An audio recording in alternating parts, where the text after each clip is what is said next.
After weeks of showing they were improving, what do you get when the Buffalo Bills play? You get the Buffalo Bills of 2010.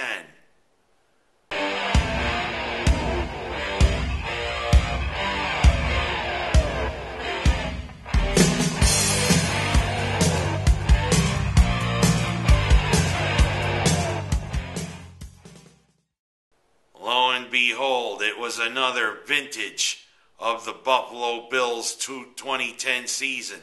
And I don't mean a nice fine wine that seems to come out of the vineyards here in the Finger Lakes. You know, for the last few weeks, Buffalo showed a lot of signs that they were improving, even taking Pittsburgh the last play.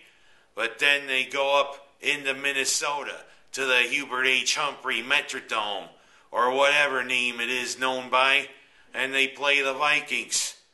And what do you get? Vintage 2010 Buffalo style.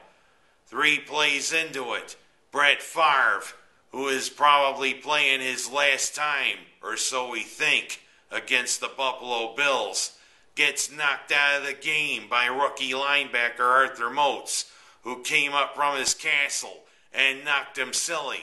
And Drayton Florence, look what I found, with getting the ricochet interception.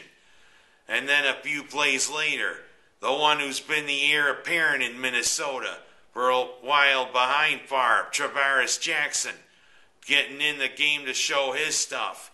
And then he throws it right to Florence, and Florence takes it for a pick 6 and a touchdown. Everybody's thinking, here we go. But then after we saw how Minnesota started playing, it was like, oh, here we go.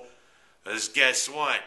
On the next possession, Jackson throws, and Sidney Rice with a catch that only Barnum and Bailey could be proud of, getting the ball over 2 defenders, with Leotis McKelvin holding on for dear life. Give me that. No, you give me that. Give me that. No, you give me that.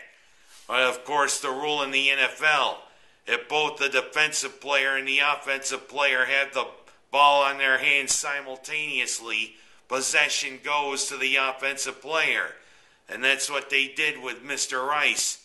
And it was all downhill from there, Bills fans. Even if this was a coming out party for the defensive backs for Buffalo. Drayton Florence with 2 interceptions, including that pick 6. McKelvin with an interception off of a ricochet. And Dante Whitner picking off the ball. But of course, Buffalo had to rear their ugly heads. They turned the ball over 5 times, showing butterfingers on 4 balls, and also Fitzpatrick throwing an interception to former Bill Dante Whitner, who set it up for a guy who he thought was going to run like a drunkard. Adrian Peterson, arguably the best running back in the NFL right now, was hobbled with a foot injury, but he didn't show it. 107 yards against the NFL's worst run defense. 3 times he stuck the ball into the end zone. And of course, you turn the ball over 5 times like the Bills, you only get 10 first downs on offense like the Bills did, you lose. And that's exactly what happened. A thorough 38-14 drubbing at the hands of Minnesota.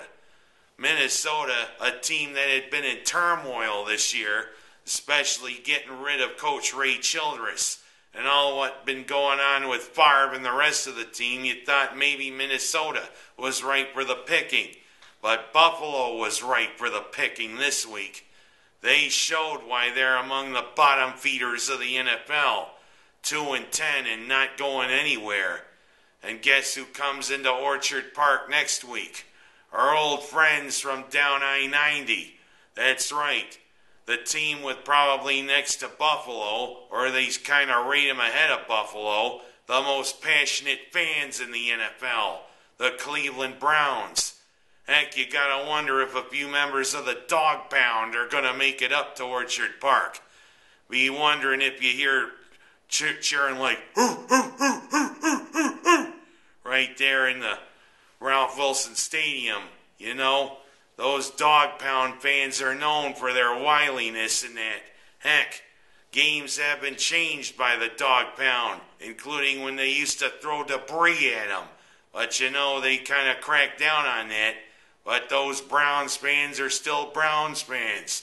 They're big dogs. But maybe Buffalo can put the leash on the Dog Pound. You know, we'll spay and neuter those dogs. Hopefully. At least we'll do that better than we did against Minnesota. Ugh. I'm Ken Haas. That's my story. And what the heck happened? Give me some Maalox, will ya? I'm sick to my stomach.